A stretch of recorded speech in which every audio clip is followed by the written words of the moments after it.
Hello, everyone.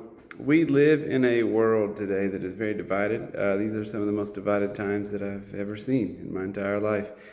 And it is all seemingly always like the voice of ignorance that speaks the loudest, because humility and pride they go hand in hand with learning and knowledge. But I heard a pastor this past week, make a statement, and again, ego edging God out. People oftentimes think they worship God, but they worship just an extension of themselves. Because a lot of these systems, obviously there was no denomination around during the time with you call him Jesus, Yeshua, Christ. Historically, there was no, there was no Christian church as we know it during his life, and he truly didn't come to establish an opinion or lifestyle that is aside from something that already existed. And he makes this clear in Matthew 23 many times in Scripture. He said to observe and do as the Pharisees and scribes, just to make sure your heart is not that of a hypocrite's heart.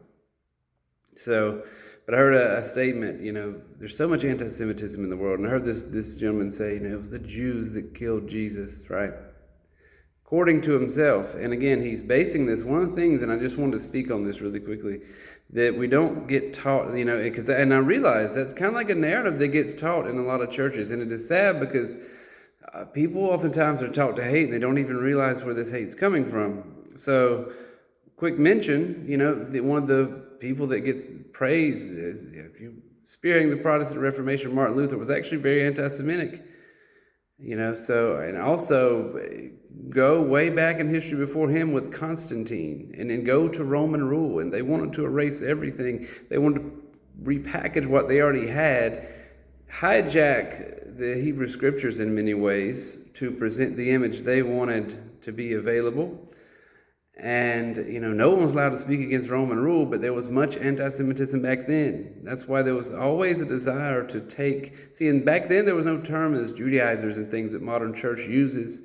There was always whether you call that the influence of Edom, whether you call that Babylon, whether you, just understand the narrative historically and politically, there was always an agenda of one opposition or other to remove, in many ways, or demonize the Jewish people historically and scripturally. And it's sad, it's unfortunate, and actually it even backs up scriptures and prophecies. But, in a passage came out, just jumped out to me in scripture, and I was thinking about this today, like in Luke 13:31, at that very same hour, the Pharisees came and said to him, "Get away from here, for Herod wants to kill you." They were saving his life, physical life. They were not. Obviously, they didn't seek him to die. They were helping him. And when you understand, especially when you read rabbinic commentaries, and you understand that a lot of the back and two that was going on between himself and the Pharisees, Sadducees, a lot of it was just regular rabbinical debate that occurred anyway. So they try to pit, all the scribes and all the Pharisees. But again, make sure you historically know who that group is before you demonize them in your mind, and you'll understand that they actually knew the word of Adonai greater than the people that are making those statements. Again, read Matthew 23:2, read the scriptures. So what you really come to understand is especially when you start to realize that he said, the commandments, keep the commandments, all the scriptures about, staying in ordinance with the commandments, and you realize that, maybe the modern church, maybe Pauline Christianity has gotten misconstrued and taught us to do it. But even Paul said that sin is transgression of the law, that, many statements, do we make the law null and voided? God forbid. So how can you call the instruction of the Father something that is with error? And there's no scripture that says we're to do away with it. Matthew 5, he goes into deep discussion about, I came not to do away but to fulfill, and that it doesn't mean abolish, it means to bring greater understanding, as a spiritual intercessor. And then also, he says, whoever teaches to, not observe, not bend, do the least of these commandments. They're the least in the kingdom. He also, and that's the problem, we have no standard. And in modern Christianity, there's an issue with no standard. That's why there's much confusion, and there's many different ways, because there's no standard, because, again, they're not utilizing the instruction. They're not utilizing the Torah. So many statements, he said that all would pass away before the Torah. There's a quote that says, I read a study. It said scientists, realized it was vibrations. We speak, we have vibrations. That create science is finally trying to attempt to catch up with what already existed in through the word of Adonai. But it says that the Torah is by which the world was created. The speaking into being of the Father of all creation, and then it is maintained by that same instruction.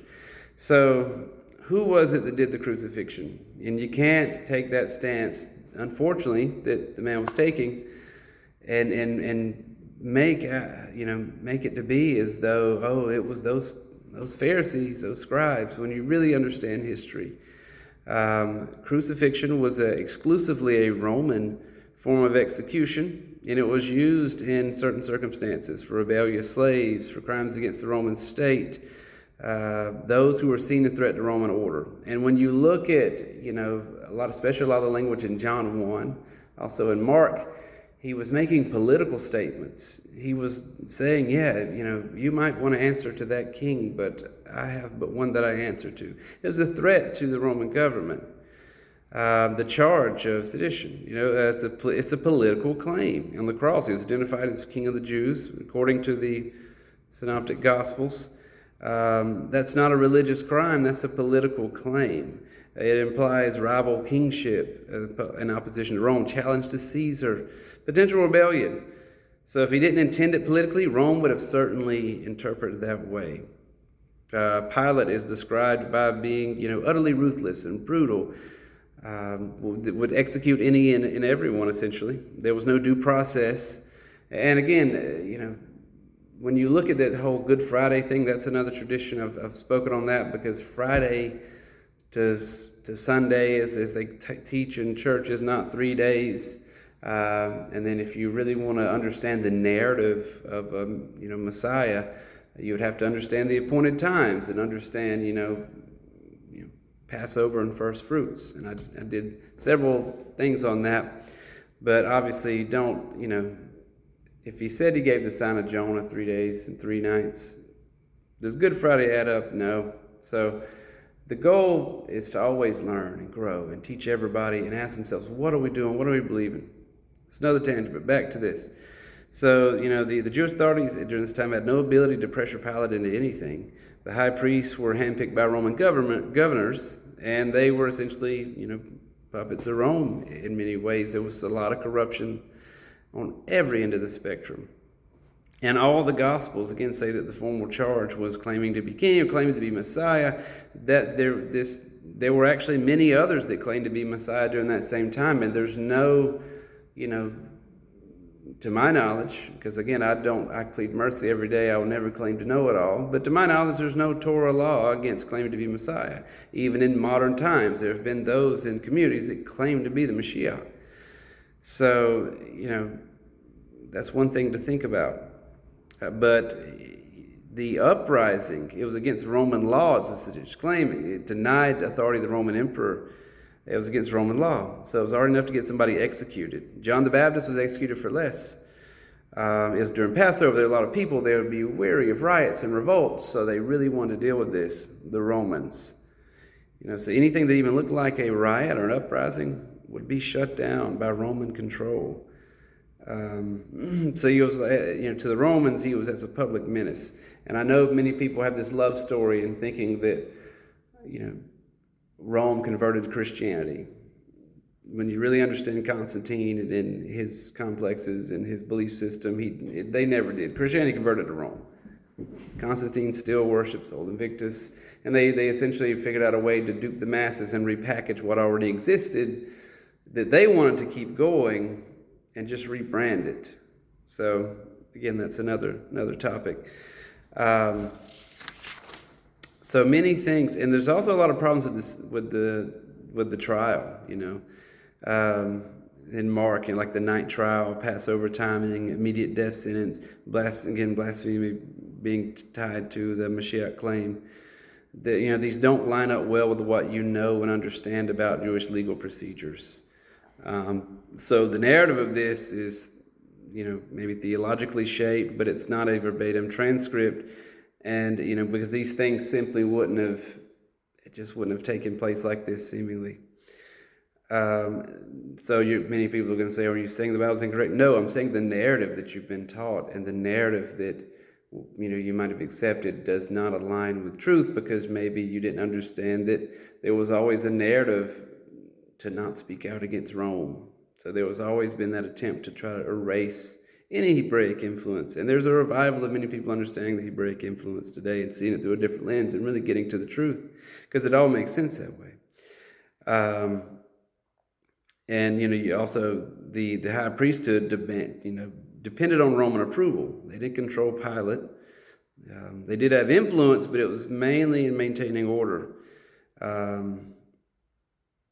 So if Yeshua, Jesus, was seen as being disruptive, they could flag him as a risk, but the final decision was made by Rome. And, there is and some other points I'd like to bring out is, the gospel were written after the destruction of Jerusalem in 70 CE within the Roman Empire for increasingly Gentile audiences. So again, now bring to mind a lot of the angst, a lot of the anti-Semitism, the hatred that should not have existed but did against the Jewish people. So, blaming Rome too strongly could be dangerous, and distancing Christianity from rebellion made sense when you look at the evolution of the religion, which might explain like Pilate's hesitation, or, Scripture's trying to emphasize a Jewish leadership responsibility. But again, Yeshua probably would have came up in the same Pharisaic educational system. He would have, went to yeshiva. He would have learned, as others did. They're actually one of we quote, in Scripture we attribute to the Golden Rule was actually said by a teacher that existed in Galilee, Hillel, prior to, physically of Yeshua. So there was, they're not, it's sad that people in Scripture have been demonized just due to misunderstanding. But my big point is just don't hate any group of people. Don't hate any group of people, to love all. And it is not fair, and it's been giving historically it's just been given an unfair rap. You hear that so much in churches, all this stuff against the Pharisees, against the Jewish people. And today, it's sad that goes on. That should not be the case. Because a lot of the stuff back in 2 seen is just like rabbinical debate. And, Jesus, Yeshua, would have been like a prophetic, apocalyptic preacher of the time, but probably had the Pharisaic education, been as, he was obviously a Torah observant, Jewish man. And he would have not said, done, portrayed, created, or exhibited anything that conflicted with the Torah. So he didn't create what we know today as Christianity, and he wouldn't recognize it if he were here physically. Like if you look at it just from a physical sense, as if I were to go back in time or in the future, what we recognize of what people are teaching about us. Think about all the things we do with customs and traditions and beliefs that have nothing to do with Scripture, but we tie them into these religious holidays. That should throw a bell, turn a light switch on and make you start kind of thinking from a critical sense and asking where certain things come from and why. Because if they don't come from Scripture, they come from somewhere, then why are they being created, established, attached to our religious proceedings? And really the message of Yeshua was bigger than religion. When you look at it that way of, love and selflessness to truth, you're willing to give your life for this. But the main focus of the video is that without taking either side of either religion or either perspective, just presenting a historical, set of questions is, how can one, especially one that's supposed to be teaching the Bible to people, make a statement of hate like that and say, well, it was just the Jews, when historically we see that really It's the Romans. And why do you think Scripture talks so much about Edom falling? Because, the system that they created, all the things that happened thereof, the corrupt worship. Isaiah 34 describes, at a nice sword upon Edom, turning its land into a desolate place. Psalms 137:7 references the need for judgment against the Edomites. Because of issues with pride, brotherly betrayal, and vengeance.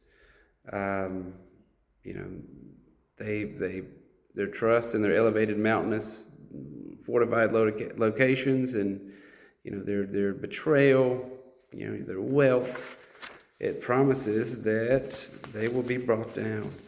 So just ask yourself today, what have we been knowing, studying, learning? Obadiah, the entire book focuses on Edom's destruction. Descendants of Esau. Says that in spite of their pride and their secure dwellings, they'll be made and desolate, destroyed. Jeremiah 49, Ezekiel 25. Vengeance is promised against Edom for taking revenge on Judah. So a lot to take into consideration here.